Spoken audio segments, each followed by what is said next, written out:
Bismillahirrahmanirrahim. Assalamualaikum warahmatullahi wabarakatuh. Alhamdulillah, summa salatu wassalamu ala rasulillah wa ala alihi wa sahbihi wa mawala wa la hawla wa la quwwata illa billah amma ba'du. Saudaraku seiman, kali ini kita akan mempelajari min qasasil at-taibin, termasuk kisah-kisahnya orang-orang yang bertaubat.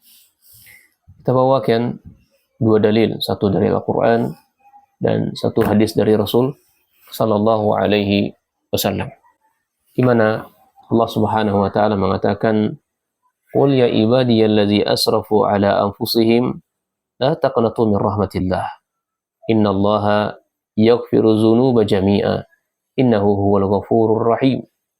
Katakan wahai Muhammad kepada para sahabatmu, kepada umatmu,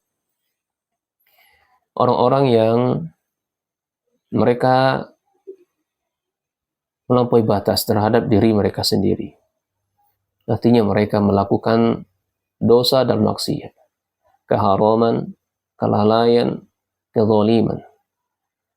Baik dosa besar yang mereka lakukan maupun dosa kecil yang mereka lakukan. La taqnatu min rahmatillah.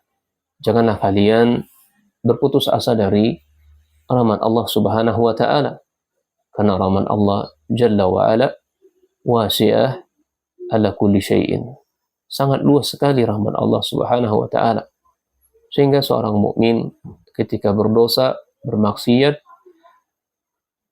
yakinlah Allah sayang kepada hambanya. Allah berikan, Allah bentangkan rahmat baginya seluas-luasnya. Intinya pintu taubat sangat terbuka untuk diri mereka. Innallaha yaghfiru dzunuba jami'a. Sesungguhnya Allah mengampuni seluruh dosa. Innahu wal ghafurur rahim. Sesungguhnya Allah adalah zat yang maha pengampun lagi maha penyayang. Bagaimana dengan dosa orang yang menduakan Allah Subhanahu wa Ta'ala? Naam, dosa menduakan Allah pun juga akan diampuni oleh Allah Jalla wa Ala selama hamba tersebut bertaubat kepadanya, menyesali perbuatannya, berjanji tidak akan mengulanginya. Tapi kalau dosa itu dibawanya hingga dia mati, maka tidak akan diampuni dosanya oleh Allah.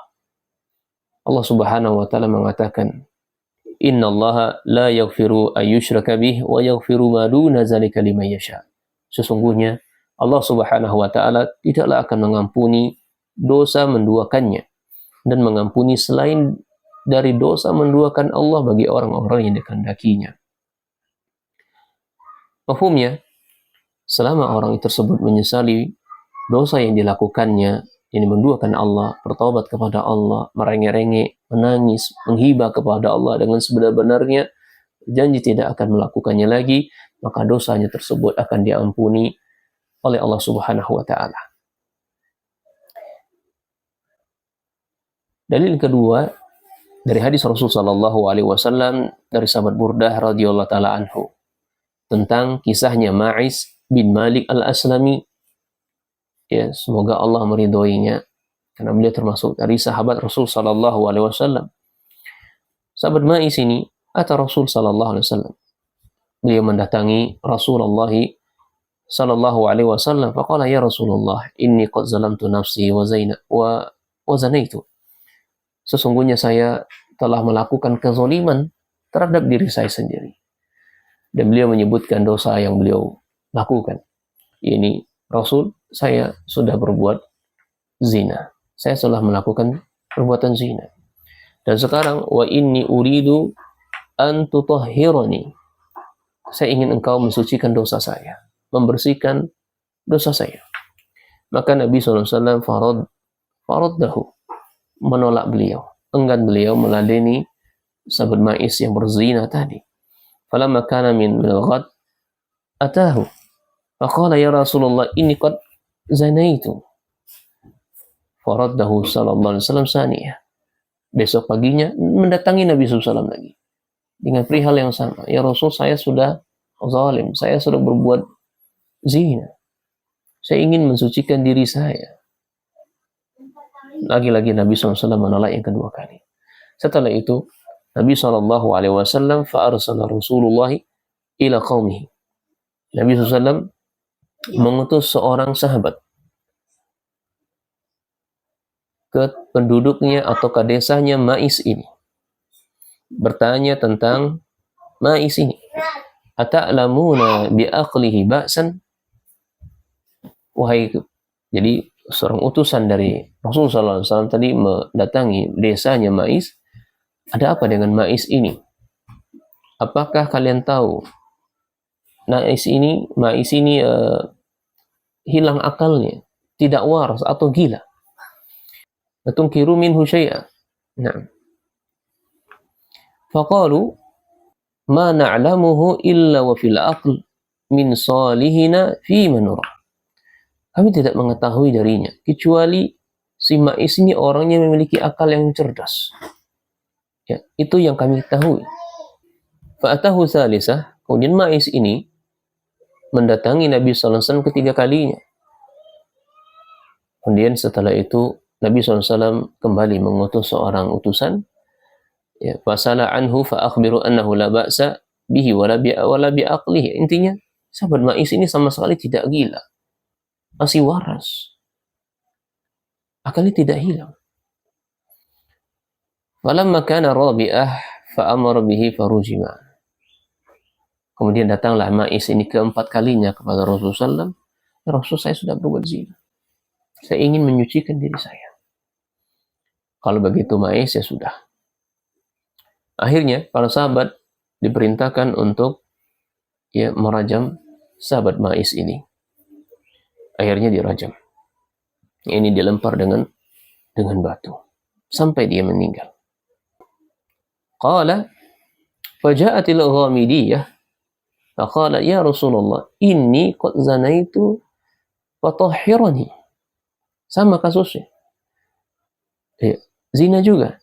Jadi seorang wanita yang berzina dari Ghamidiyah begitu ya, mendatangi Rasul sallallahu alaihi wasallam. Saya juga ingin menebus dosa saya ya Rasul. Gimana cara untuk mensucikan dosa saya? Ya. Fa innahu radah. Nabi sallallahu alaihi wasallam menolaknya. Falamma kana ghad qala ya Rasul lima tarudduni. Paginya datang lagi Nabi. Ya, wanita yang berzina tadi.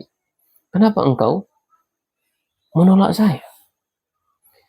Kenapa engkau ya Rasulullah? La'allaka an taruddani kama radatta Ma'iza. Ya, saya berharap ya engkau menolak saya sebagaimana engkau menolaknya Mais. Fa wallahi inni lahubla. Faqala immala fa azhibi hatta talidi. Sekarang gini aja.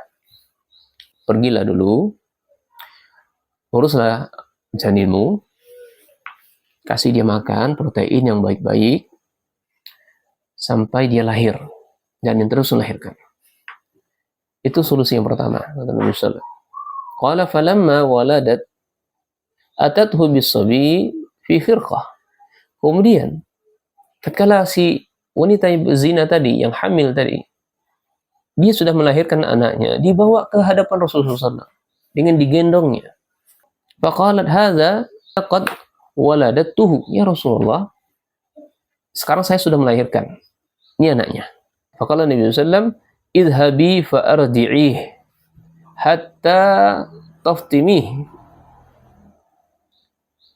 Pergilah. Bawalah anakmu. Susui dia. Kasih dia makan. Sampai engkau benar-benar menyapihnya. Artinya menyapih itu kan selama 2 tahun. Falamma fatamathu atatahu sabiyyi fi yadihi kisratun khubzin. Tatkala wanita itu membawanya bayi itu kepada Nabi SAW yang di tangannya itu ada sebungkahan roti, dia berkata kepada Nabi SAW, ya Rasulullah, qad fatamtuhu wa qad akala ta'ama. Ya Rasulullah, dia ini sudah makan. Ya, ini buktinya dia membawa roti ini, dia sudah makan roti ini. Melihat hal itu, maka Nabi SAW mengatakan, fadafa'a as-sabiyya ila rajuli minal muslimin. Akhirnya anak yang dilahirkannya tadi yang sudah makan tadi dikasih kepada sahabat yang untuk merawatnya. Diserahkan pada sahabat. Summa amara an-nas farajamuha. Kemudian Nabi SAW perintahkan para sahabat untuk menggali lubang, ditanamlah wanita itu sedadanya, kemudian para sahabat melemparnya dengan batu sampai dialah meninggal. Fa'aqbala ya, Khalidu ibnu Walid bihajarin faramma ra'sahu. Kemudian